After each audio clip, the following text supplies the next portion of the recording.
உன் வார்த்தைகள் கேட்கப்பட்டது என்று வேதவசனம் சொல்லுகிறது. வித்தியாசம் உண்டாகும்படி செய்வேன் என்று கர்த்தர் சொல்கிறார். நான் உன்னை வெறுத்து விடவில்லை என்று கர்த்தர் சொல்லுகிறார். இன்றைக்கு கர்த்தர் நமக்கு தருகிற ஒரு வார்த்தை வார்த்தை வார்த்தை நீங்கள் சமாதானமாய் கொண்டு போகப்படுவீர்கள்.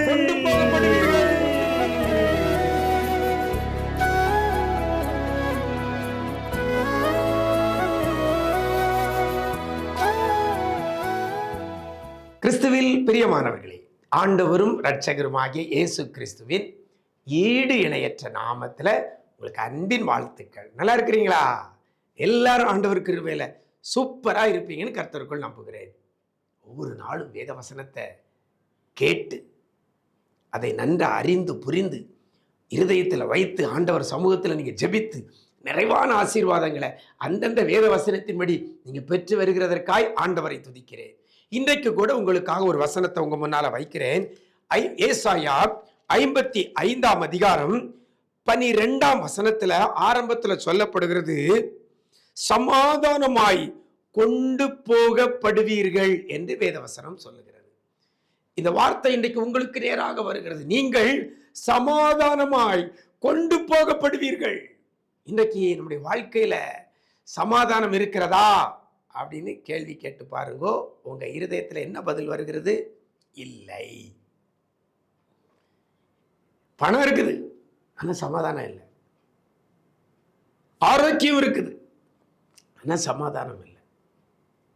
எனக்கு அருமையான தேவஜனமே, ஆண்டவர் சொல்லுகிறார், நீங்கள் சமாதானத்தோட கொண்டு போகப்படுவீர்கள். எனக்கு அருமையான தேவஜனமே, எங்க போனாலும் சரி, என்ன செய்தாலும் சரி, சமாதானமாய் சந்தோஷமாய் மனரம்யமாய் மனமகிழ்ச்சியாய் வைப்பது கர்த்தருக்கு லேசான காரியம். உங்க துக்கத்தை மாற்றி சமாதானமாய் கொண்டு போக வைக்க தேவனாலே கூடும். அதனால தான் அந்த வார்த்தை வேதத்தில் எழுதப்பட்டிருக்கிறது, நீங்கள் என்ன செய்வீர்கள்? சமாதானமாய் கொண்டு போகப்படுவீர்கள். அதற்கு முன்னால சொல்லப்படுகிறது, நீங்கள் மகிழ்ச்சியாய் புறப்பட்டு மகிழ்ச்சியாய் புறப்பட்டு சமாதானத்தோடு கொண்டு போகப்படுவீர்கள். எனக்கு அருமையான தேவ ஜனமே, இன்னைக்கு நம்ம எதை செஞ்சாலும் அதை ஆரம்பிக்கும் பொழுது ஒரு சமாதானம் இல்லை, அதை செய்து கொண்டிருக்கும் போதும் சமாதானம் இல்லை, அதை முடிச்ச பின்பும் சமாதானம் இல்லை. ஏதோ ஒரு குறை நம்மை அழுத்தி கொண்டிருக்கிறது. நல்ல ஜாப் இருக்கிறது, ஆனா ஏதோ ஒரு குறை சமாதானத்தை கெடுத்து கொண்டிருக்கிறது.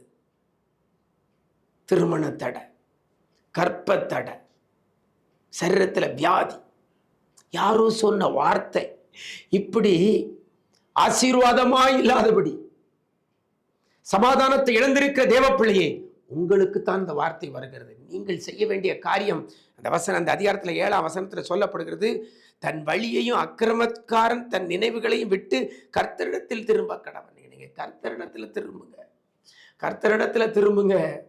கர்த்தரிடத்தில் திரும்பினா நீங்க மகிழ்ச்சியாய் புறப்பட்டு சமாதானமாய் கொண்டு போகப்படுவீர்கள். புறப்படும் போது மகிழ்ச்சி, போகும் போதும் சமாதானம். எவ்வளவு பெரிய ஆசீர்வாதம்! கர்த்தரிடத்துல திரும்புங்க, கர்த்தரிடத்துல திரும்புங்க. உங்க மகிழ்ச்சியை கெடுக்கிற காரியத்துல, உங்க சமாதானத்தை சீர்குலைக்கிற அந்த காரியத்தை என் தேவன் இன்னைக்கு மாற்றி போட போகிறார். விசுவாசிக்கிறீங்களா? என் தேவனால எல்லாம் கூடும். எது எனக்கு மகிழ்ச்சியை தரலையோ, எது என் மகிழ்ச்சியை தடுக்கிறதோ, எது என் சமாதானத்தை கெடுக்கிறதோ, எது என் சமாதானத்தை தடுக்கிறதோ, அதை கர்த்தர் மாற்றி முதல்ல என்னை மகிழ்ச்சியாய் புறப்பட பண்ணுவார், என்னை சமாதானமாய் கொண்டு போவார் என்று கர்த்தர் பேர்ல நம்பிக்கையோடு கூட இருங்க. அவரிடத்துல திரும்பிடுங்க. திரும்ப திரும்ப சொல்றேன், இந்த 7ஆம் வசனம் சொல்லப்படுது, துன்மார்க்கன் தன் வழியையும் அக்கிரமக்காரன் தன் நினைவுகளை விட்டு கர்த்தரிடத்துல திரும்புங்கள், கர்த்தரிடத்துல திரும்புங்கள். நீங்க கர்த்தரிடத்துல திரும்பினா மகிழ்ச்சியும் உங்களுக்கு வரும், சமாதானமும் வரும். எனக்கு அருமையான தேவஜனமே, கர்த்தர் பெரிய காரியங்கள் இன்னைக்கு உங்களுக்கு செய்வார். சோர்ந்து போகாதாங்க. எனக்கு இவ்வளவுதான், இந்த கவலையில நான் மூழ்கி போவேன் அப்படின்னு நினைக்காதாங்க. கர்த்தர் உங்களை தேற்றுகிறார், கர்த்தர் உங்களை தேற்றுகிறார், கர்த்தர் உங்களை தேற்றுகிறார். திரும்ப திரும்ப சொல்ற இந்த வார்த்தை, கர்த்தர் உங்களை அறிந்திருக்கிறார். உங்க சமாதான குறைச்சலையும் உங்க மகிழ்ச்சியின் குறைச்சலையும் கர்த்தர் காண்கிறார். இன்னைக்கு கர்த்தரிடத்துல திரும்புங்க, நீங்க இன்னைக்கு மகிழ்ச்சியாய் புறப்படுவீங்க. போகும் பொழுதும் சமாதானமாய் கொண்டு போகப்படுவீர்கள். அப்படிப்பட்ட கிருபை கர்த்தர் உங்களுக்கு தருவாராக. நாம் ஜெபிக்கலாமா? எங்களை நேசிக்கிற நல்ல தகப்பனே, இந்த ஆசீர்வதிக்கப்பட்ட இந்த நல்ல நாளிலே கூட நீங்கள் மகிழ்ச்சியாய் புறப்பட்டு சமாதானத்தோட கொண்டு போகப்படுவீர்கள் என்று சொல்லப்பட்டிருக்கிறதே. ஆண்டவரே, கொண்டு போகப்படுவீர்கள்னா நாங்கள் போகிறது இல்லையா, எங்களை அப்படியே கொண்டுட்டு போகிற காரியம், என்ன காரியமானாலும் சரி, குடும்ப காரியமானாலும் சரி, வேலை வாய்ப்பு காரியமானாலும் சரி, திருமண காரியமானாலும் சரி, கற்பத்தின் கனி காரியமானாலும் சரி, வேலை வாய்ப்பு காரியமானாலும் சரி, ஊழிய பாதையானாலும் சரி, ஆவிக்குரிய காரியமானாலும் சரி, ஆண்டவரே பிள்ளைகளை சமாதானமாய் நீர் கொண்டு போகிறதற்காக நன்றி அப்பா.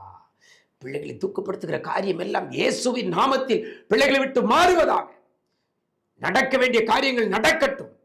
பெற்றுக்கொள்ள காரியங்களை பிள்ளைகள் பெற்றுக்கொள்ள உதவி செய்யுங்க. நீங்க செய்ய போறதற்காக நன்றி. இன்றையிலிருந்து பிள்ளைகளுக்கு மகிழ்ச்சி உண்டாகிறதற்காக நன்றி. சமாதானம் உண்டு பண்ணுகிறதற்காக நன்றி செலுத்துகிறோம். கிருபைகள் பெருகட்டும். மீட்பர் இயேசுவின் மூலம் ஜெபிக்கிறோம் நல்ல பிதாவே. ஆமென், ஆமென். பிரியமானவர்களே, கர்த்தரிடத்தில் திரும்பிருங்க. அவரை விட்டுறாதங்க. எந்த சூழ்நிலையிலையும் அவரை அண்டிக் கொள்ளுங்கள். உங்க வழிகளை கர்த்தருக்கு பிரியமாய் மாற்றிக்கொள்ளுங்கள். உங்க நினைவுகளை கர்த்தருக்கு பிரியமானதாக மாற்றிக்கொள்ளுங்க. நீங்க மகிழ்ச்சியோட புறப்பட்டு சமாதானத்தோட கொண்டு போகப்படுவீர்கள். God bless you.